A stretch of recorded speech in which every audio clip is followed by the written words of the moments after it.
Buenas tardes, mi nombre es Ober Cuellar, estudiante de la UNAM de Palmira y en esto vamos a hablar sobre el tema que se escogió, que se fue la corrupción. La corrupción digamos, en nuestro país, Colombia, tiene una connotación cultural. Aquí la cultura nuestra es del más avivato, y ese avivato es aquel que que desacata las normas, o sea, que no las pone en práctica para poder convivir con los demás. Esto es, desacatar las normas es vivir como nos convenga, o sea, a la manera nuestra, sin tener que rendirle cuentas a nadie. Tanto es así que los pocos casos de corrupción o las pocas condenas de corrupción en Colombia siempre se han excusado como una persecución política a aquellos corruptos que han desangrado el país y de una u otra manera pues han salido con la suya. Cabe resaltar que la cultura de la viveza y la corrupción nuestra es parte de una herencia colonial, pero que de una u otra manera se ha fortalecido, en tiempos, en tiempos recientes con la parte mafiosa del Estado y el surgimiento de un clientelismo mercantil que no ha tenido control en nuestro país.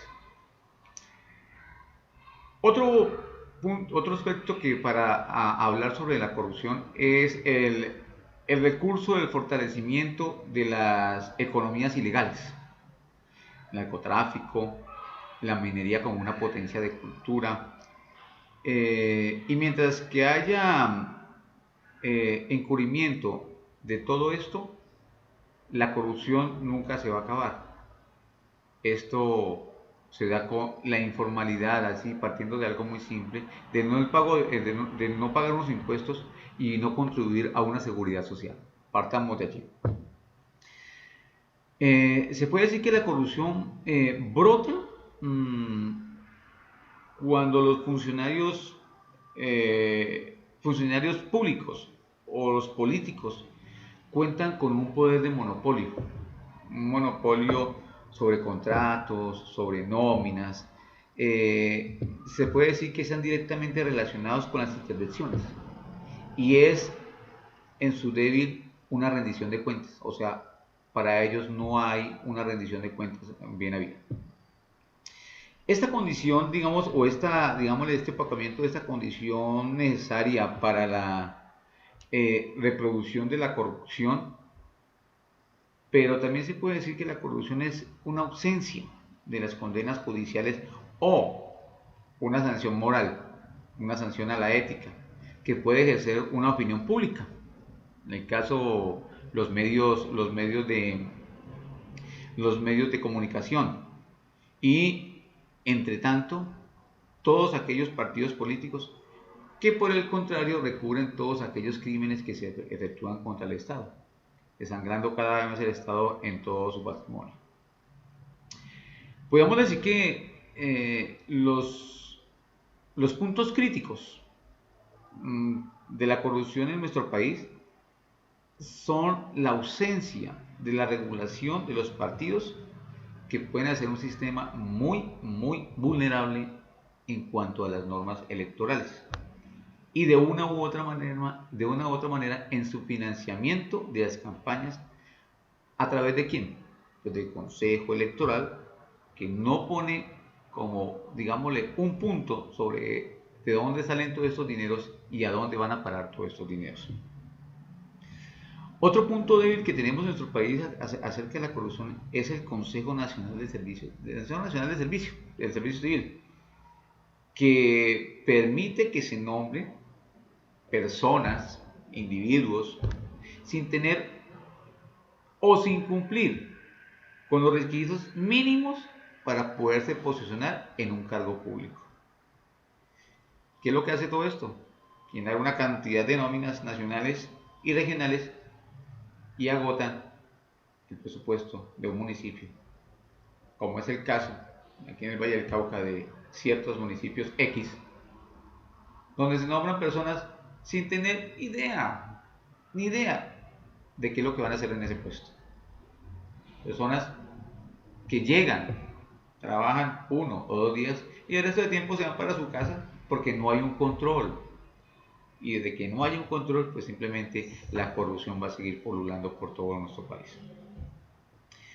¿Qué falta también por otro lado? La falta de ética, como hemos dicho anteriormente, la falta de ética para contratar unos pliegos mal diseñados, a amaño de unos cuantos, y de los financistas que buscan cómo, de qué manera poderse de poder financiar para unas campañas políticas que se han tornado en una licitación pública y prácticamente es una burla como una burla hacia la competencia. Esto explica por qué razón hay tanta contratación entre personas que son corruptas y que la calidad pública de los servicios contratados en nuestro país sean pésimos. No quiero decir con eso que todo lo público sea malo, no. También hay entidades privadas que también hacen exactamente lo mismo, pero es que a nosotros nos duele más la corrupción de lo nuestro, de nuestro bolsillo, de nuestros impuestos. Eso allí es. Tampoco es, digámosle, un accidente que nuestra infraestructura sea tan pobre, tan paupérrima, tan mala, tan pésima, podríamos decir, y que haya costado tanto dinero, y que nos saquen eso en nuestro bolsillo y veamos que esto simplemente no sirvió absolutamente para nada, que tiene mejores estados de tiene mejores formas de infraestructura aquellos países vecinos nuestros que nosotros, que tenemos una gran cantidad y un potencial suficiente para poder tener una mejor estructura vial, digámosle, una mejor modo de vida, etcétera, etcétera, etcétera. Pero, ¿qué pasa con los entes de control? ¿Mm? No hay absolutamente nada, eso es de forma mediática, condenando a públicos, a algunos inocentes y dejando a la sombra a los culpables. Desde allí podemos decir que nosotros tenemos una corrupción abismal. ¿Por qué? Porque estas personas que son entes de control, son elegidas por aquellos corruptos. ¿Para qué? Para que ellos mismos los puedan manipular desde allá y no tengan ningún tipo digámosle, de investigación. ¿Y qué pasa con eso? Protegen a aquellos corruptos. No se distingue un profesionalismo, ni el menos ni el más eficiente, no hay nada, porque la corrupción conlleva todo eso, a no ser absolutamente nada. Es por eso que siempre se ha dicho que el Estado como tal debe estar pendiente de todas aquellas cosas que suceden en nuestro país, ¿cierto?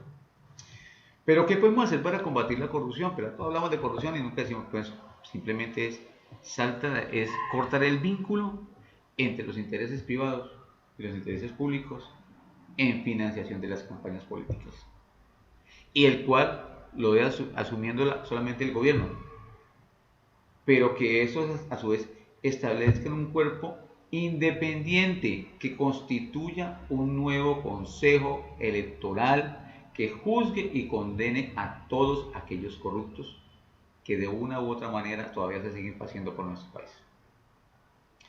Es necesario identificar las reformas legales para que los partidos políticos asuman un compromiso mayor en la lucha en contra de la corrupción, en especial a la hora de entregar a aquellos candidatos para elecciones locales y departamentales. Ya para finalizar y como conclusión, pues quiero decir que la corrupción prácticamente es una tendencia que se presenta y existe en todo tipo de organizaciones, en donde los prestadores de servicios se aprovechan de las facultades que tienen para sacar provecho de un tipo económico o de tipo personal, o según la circunstancia y según la situación. Pero la verdad sí se ha intentado hacer mucho para combatir este mal. Pero ¿qué pasa? Siempre que buscamos desquebrajar esa sociedad, sale otro individuo de una manera mucho más voraz, dando resultados poco notorios y dejando a un lado lo que los demás